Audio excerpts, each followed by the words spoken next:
Good morning, I'm Earth Dr. Reese Halter, and you're listening to Earthcast, SOS.com. Shocking news to report this morning. My colleagues at the National Center for Atmospheric Research in Boulder, Colorado, predict the oceans won't have enough oxygen in as little as 15 years. OMG, what's going on? Just 2 weeks ago, my colleagues at James Cook University in Queensland, Australia, revealed an extensive survey showing only 7% of the Great Barrier Reef was not bleached from an overheating Pacific Ocean. No! And now we're faced with an even more deadly symptom from burning climate-altering, subsidized fossil fuels. The climate crisis is robbing our oceans of life-sustaining oxygen. Oxygen loss is already detectable in certain swaths of the ocean, and it's predicted to be widespread by the 2030s. Minus oxygen, ladies and gentlemen, some areas of the ocean will be uninhabitable for certain marine life. What the frack? Cetaceans, whales, dolphins, and porpoises, get their oxygen by surfacing. The problems begin with fish and extend all the way to the bottom of the sea to shellfish, because most sea life relies on oxygen that enters the water from either the atmosphere or is released by phytoplankton via photosynthesis. Since humankind began burning fossil fuels in the 1700s, the oceans have stored an immense amount of heat, 300 zettajoules to be exact. 150 zettajoules alone have been accumulated since 1997. Those 150 zettajoules are the equivalent of one Hiroshima-type atomic bomb being detonated every second for 75 straight years. That means the following.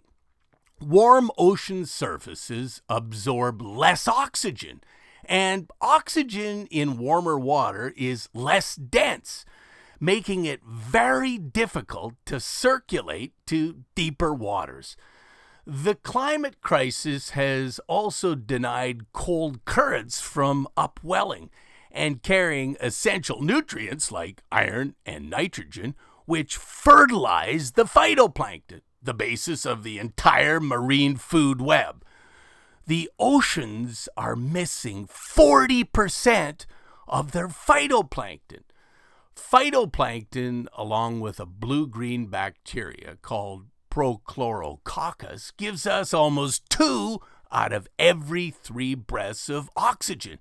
And oxygen for all marine life to thrive.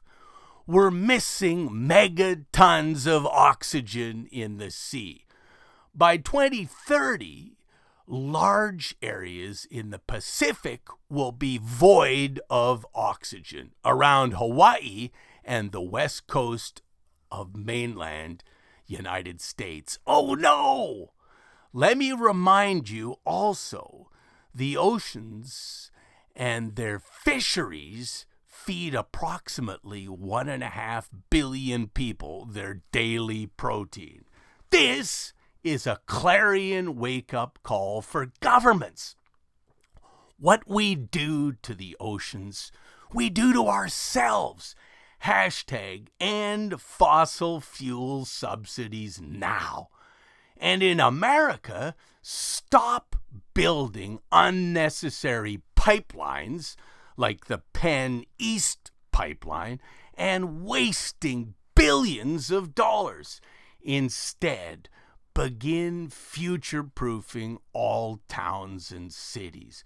Upgrade our water supplies and infrastructure. We leak 7 billion gallons of fresh water a day.